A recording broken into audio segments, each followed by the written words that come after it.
اعوذ باللہ من الشیطان الرجیم، بسم اللہ الرحمن الرحیم۔ السلام علیکم ناظرین، میں ہوں آپ کا ہوسٹ محمد عقیل اور ہمارے اس چینل میں خوش آمدید۔ ناظرین کرام، اللہ تعالیٰ اپنے بندوں کی کیسی کیسی توبہ قبول کرتا ہے، اس کا اندازہ آپ اور میں نہیں لگا سکتے۔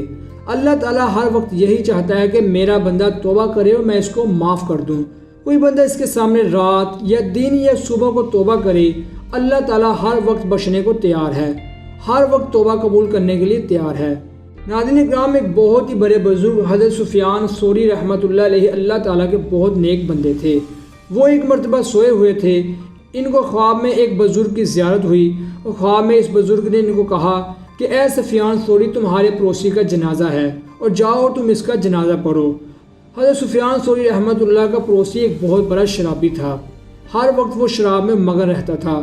حضرت سفیان ثوری رحمۃ اللہ علیہ کے دل میں خیال آیا کہ یہ تو ایک بہت بڑا شرابی تھا اور مجھے خواب میں ایک بزرگ نے نصیحت بھی فرمائی کہ جا کے اس کا جنازہ پڑھو، لیکن سوچتے سوچتے وہ آخرکار اس نتیجے پر پہنچے کہ ہو سکتا ہے کہ اس میں بھی کوئی حکمت ہو۔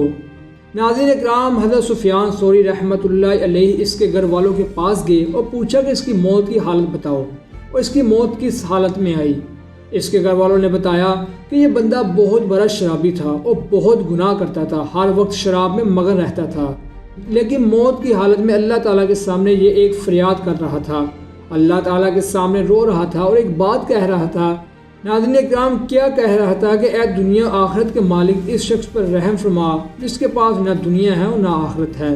تو حضرت سفیان ثوری رحمۃ اللہ علیہ نے اس بندے کا جنازہ پڑھا اور انہوں نے گھر والوں کی اس بات سے اندازہ لگایا کہ یہ بندہ اتنا بڑا شرابی اور گناہ گار تھا، لیکن آخری وقت میں اس نے اللہ تعالیٰ کو پکارا اور اس کے سامنے فریاد کی اور اس کے سامنے رویا اور اس کے سامنے اپنی عاجزی کا اظہار کیا، تو اللہ تعالیٰ نے موت کے وقت اس کے گناہ معاف کر دیے، نہ کہ صرف گناہ بخشے بلکہ اس کے گناہوں کو نیکیوں میں تبدیل کر دیا۔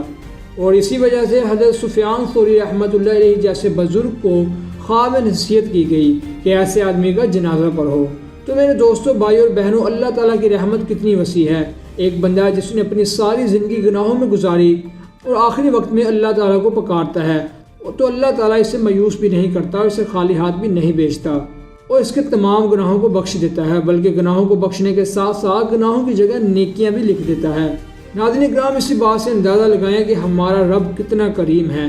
اگر اب ہم اس رب کے سامنے نہ مانگیں اور اس کے سامنے اپنی عاجزی کا اظہار نہ کریں تو ہماری سب سے بڑی خطا ہے، کیونکہ ناظرین اللہ تعالیٰ مایوسی کو ناپسند کرتا ہے، کیونکہ ہمیں ہر عمل اللہ تعالیٰ کے لیے یقین کے ساتھ کرنا چاہیے تاکہ اللہ تعالیٰ کے سامنے مانگی گئی توبہ قبول ہو۔ ناظرین کرام، اسی کے ساتھ ہی آج کی ہماری ویڈیو کا اختتام ہوتا ہے۔ ہم امید کرتے ہیں کہ آپ کو یہ آج کی ہماری ویڈیو پسند آئی ہوگی۔ ویڈیو پسند آنے کی صورت میں ہمارے چینل کو سبسکرائب، ویڈیو کو لائک اور شیئر ضرور کیجیے اور پاس ہی موجود بیل آئیکن کو بھی کلک کیجیے تاکہ آپ کو ہماری ہر نئی آنے والی ویڈیو کا نوٹیفیکیشن ملتا رہے۔ اپنے دوستوں اور رشتہ داروں کے گردنواح کے تمام لوگوں کا بہت خیال رکھیے گا۔ پھر ملتے ہیں ایک اچھی اور نئی ویڈیو کے ساتھ، تب تک کے لیے اللہ حافظ۔